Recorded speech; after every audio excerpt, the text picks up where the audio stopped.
Hey guys, it's Sam, and this is my spoiler-free review of Red Rising by Pierce Brown. This is the first book in an adult science fiction trilogy, and it follows our main character of Darrow. He lives on Mars, and he is somebody that is burrowing Mars for a mineral in order to kind of terraform Mars, because Mars is not livable. And so he lives kind of in squalor. It sort of is like a dystopian sort of environment going on. He does not have a really good situation, and none of the people around him do either, and people are kind of broken into colors instead of castes, but there are a ton of them, and it's not just a few, there's a lot of them. And his group, the Reds, who are born looking red, you can tell how someone is by the colors that are like prevalent in them. He and all of them are the ones that are doing all this mining and hard labor type stuff for Mars. So the story takes off pretty quickly with a bunch of things about the world and society being revealed. You can tell that because it is a kind of dystopian leaning science fiction.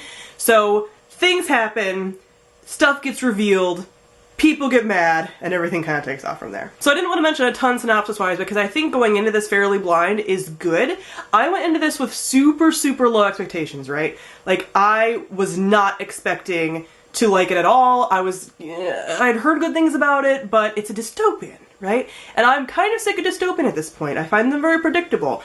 But this definitely reads as more of just a genre science fiction instead of the subgenre of science fiction that is dystopia. You know, and it's hard to kind of explain that, but it has the dystopian themes, but there's something a little extra about this, so let me get into this. First off, let me talk about the world building. So the world building in here, you do have some of your typical dystopian tropes when you have stuff talking about the world, but this is dystopia in space, which makes it just kind of different somehow. And the people and the caste system and the colors, there are so many. So instead of it just being like the capital versus all the districts, it's like just more than that, and it's a little more expansive. The world building at first, you do feel kind of dumped into it a tad, but I don't find it very hard to follow. Like, it is really easy to follow what they're saying. They have different words for stuff. The typical, you know, they'll capitalize certain things to make them like proper nouns. You know what I mean? That kind of like dystopian thing. But overall, I found it really fun, and the world building surrounding kind of the government and the powers that be is different and a little extra above and beyond what you usually do see in dystopia, which was a pleasant surprise. Next, we talk about our characters. So the reason that this is categorized as an adult instead of a YA, even though you are technically following teenage characters, so this book sometimes gets grouped in with YA, I wouldn't consider it a YA at all. This definitely leans more adult, and it is based on how the characters act, so even more so than in other dystopians where the characters have to grow up faster, and that's even more prevalent in here. So when we start the book, the main character of Darrow is, I believe, 16, but he's already married and has been married for a little while, and most of the people in his kind of group don't live long past, like, 30, maybe 40. Like, you're old when you're 40. So people have to grow up very quickly. So he talks like an adult. He thinks like an adult. So it doesn't feel like you're following teenage characters.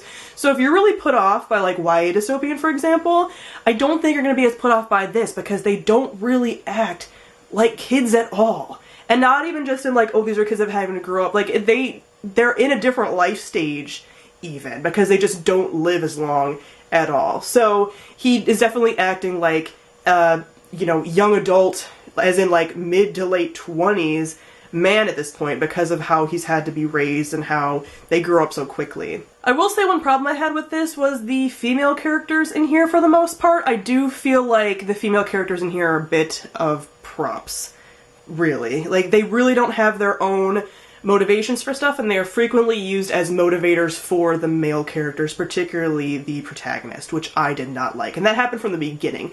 So that is what kept this book from getting a higher rating from me, is because it's such a trope that I'm sick of seeing, and that so many people are sick of seeing, and it's used throughout, and it's used as one of the turning points for the story, really. So Darrow's wife, for example, is used as a motivator for a lot of Darrow's actions. He wouldn't do the things he's doing without some of the things that his wife does or says or what happens. So I really don't like that. And that happened with a couple different characters throughout. There were female characters. So female characters are in here, but very few of them have a distinct personality and are they don't really feel like characters outside of how they affect the main character, and I really didn't like that. But some of the other side characters are really good. Again, like the male characters are really fleshed out, and again, that's kind of annoying because you have these female characters being just kind of caricatures or kind of just slipped in there for motivation, but the male characters are really good. So we have a lot of characters that Daryl comes in contact with. I really like Daryl as our main character. One of the things that's cool about him is that he really grows a ton throughout the story. A ton happens in here, and he grows so much throughout. I mean, he's such a different character. You can almost break this into like 4 parts, and each part he grows and learns a ton.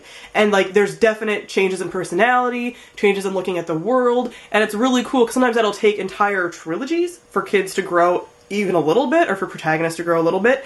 And he's doing a lot. I mean, there's a lot of stuff is crammed into this first book. I think it takes place over like a year and a half. So he's learning a lot and he's growing a ton, and that's really cool to see. Like, I really pulled for him as a protagonist when I went into it not sure I was going to feel about him, but I really pulled for him. Lastly, we have the plot. I really enjoyed the plot of this. And again, when you look at it from face value, people really compare this to the Hunger Games a lot, which I don't think it's really like the Hunger Games. When you explain it, it sounds like the Hunger Games, but it's not. So Darrow does end up kind of infiltrating society, right? And he has to eventually be a part of this kind of competition, but it's not quite a competition. It's more school.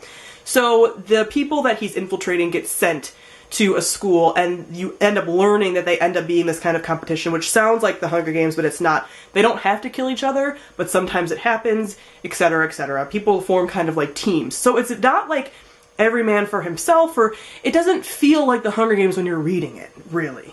You know, like there's certain things that are just kind of going to happen when you're in these kind of competition-based stories, but I feel like it was really different from the Hunger Games.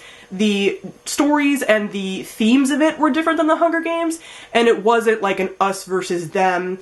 It was a different, people that are in it are different than how the Hunger Games is set up, stuff like that. So if you look at it being like, oh, it's going to be just like the Hunger Games, it's really not. Like, I really don't like the comparisons this book has with the Hunger Games, because I went into there kind of expecting that, and then was so surprised, and that's not how it was, but surprised in a good way, because people talked down about this book, and the series being like, it's so like the Hunger Games, and it's really not. So I found this to be incredibly fast-paced. Like I said, a ton happens. I really started pulling for the characters throughout the story, and again, this takes place in space. There's also a lot of influence with Greek and Roman mythology, Roman particularly, but Greek is prevalent as well. The society is kind of built on, and I guess I should have talked about this before, but it kind of is mixed into the plot, right? So the society is kind of built on this glorification of Roman culture and the Roman Empire. So a lot of the names are Roman, a lot of the belief systems are Roman, and you have a lot of like Roman and Greek gods being talked about, which is my shit, obviously. And this is all taking place in space. So you combine some of my favorite things, which are space and mythology, and I'm just like, yes, it was really good. So I highly enjoyed this. It was incredibly fast-paced and so fun, and I'm really looking forward to reading the rest of the series, which is crazy since I went into this just not expecting to love it as much as I did. I gave Red Rising 4 out of 5 stars. So comment down below and let me know what you thought of Red Rising. Thank you all for watching, and I'll see all of you guys soon. Bye!